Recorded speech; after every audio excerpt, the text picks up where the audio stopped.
Today in the gospel reading, we see when Jesus came home, the crowd gathered again to such an extent that they could not even eat a meal. And when his own people heard of this, they went out to take custody of him, for they were saying he has lost his senses. We see the life of Jesus here.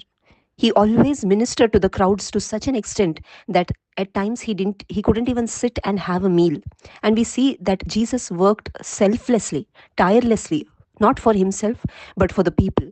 He delivered people of their sicknesses. He delivered people who were possessed by demons, and sinners also came to repentance. And we see all these things Jesus did never for his own name. He never publicized his name. He never wanted fame. Neither was he doing all this for money. We don't see him showing his bank account details to everyone, but we see Jesus did all this selflessly. He never wanted to build a huge church for him and his disciples.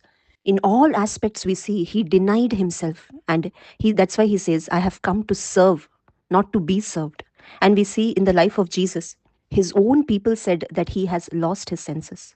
There is a great difference between true spirituality and religiosity. His relatives were all religious, but they did not understand the meaning of true spirituality. And Jesus was not living a religious life, but he was walking in the spirit. That's why he says in John 8, chapter 8, verses 23, I am not of this world. He did not do anything pertaining to this world. That's why he did not want anything of this world. He did not work tirelessly to gain anything from this world, but he wanted to gain people for eternal life. He did everything only for one reason, so that people could repent of their sins and people could enter into eternal life.